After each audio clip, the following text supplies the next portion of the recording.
बंड्या, अरे कोणीतरी माझ्या नावाचे फेक प्रोफाईल बनवून पैसे मागत आहे. तू देऊ नकोस मित्र. तू समोर येऊन मागितले तरी देणार नाही.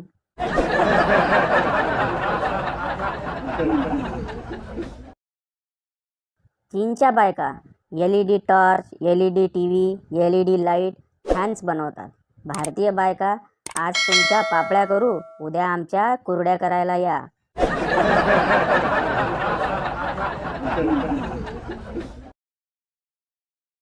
दिवसाढवळ्या आपलं घर फोडलं तरी शेजाऱ्यांना पत्ता नसतो, पण एके दिवशी एखादी आयटम घरी आणा, अख्ख्या गावाला माहिती पडतं.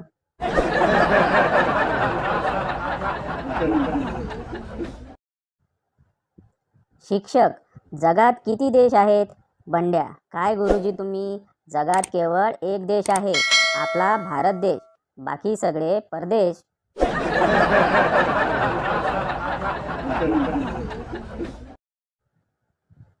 एके ठिकाणी कीर्तन सुरू होतं. तितक्याच माईकवरून घोषणा झाली, गणपतरावांसाठी मेसेज आहे. ते कुठेही असतील त्यांनी लगेच घरी पोचावं. सरिता वहिनी घरी त्यांची वाट पाहत आहे. त्यांनी ताबडतोब घरी पोचावं. सूचना ऐकताच गणपतराव उठले, घरी जायला निघाले. तितक्यात महिलांमध्ये बसलेली त्यांची बायको सरिता उठली. अहो बसा बसा, तुम्ही खरंच कीर्तन ऐकायला बसला आहात की कीर्तनाच्या नावाखाली भलतीकडेच गेलात? ते तपासायला घोषणा करायला लावली होती.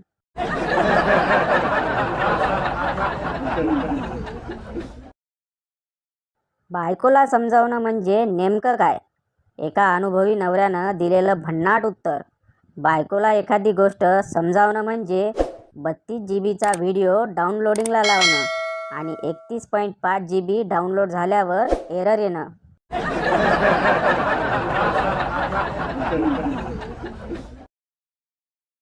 नवरा, आज मला मॉलमध्ये एक महिला दिसली, अगदी तुझ्यासारखीच दिसत होती.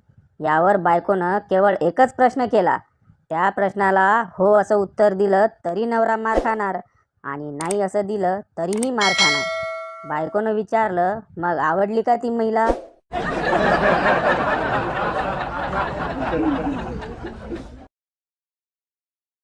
बायको, जेवलात का? नवरा मस्करीच्या मूडमध्ये, जेवलात का? बायको, अहो मी तुम्हाला विचारते. नवरा, अहो मी तुम्हाला विचारते.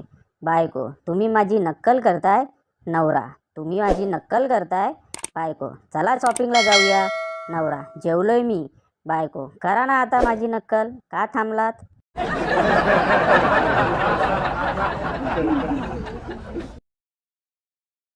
सर्वाधिक वेळा रक्तदान केल्याचा विक्रम एका व्यक्तीनं केला. त्यासाठी रक्तपेढीनं एका भव्यदिव्य कार्यक्रमाचं आयोजन केलं. कार्यक्रमात विक्रमवीर व्यक्तीच्या बायकोचा सन्मान करण्यात आला. बायकोला आश्चर्य वाटलं. तिनं आयोजकांना याचं कारण विचारलं. आयोजकांनी एका वाक्यात सांगितलं, तुम्ही नाही आठवलं म्हणून तर आम्ही साठवलं.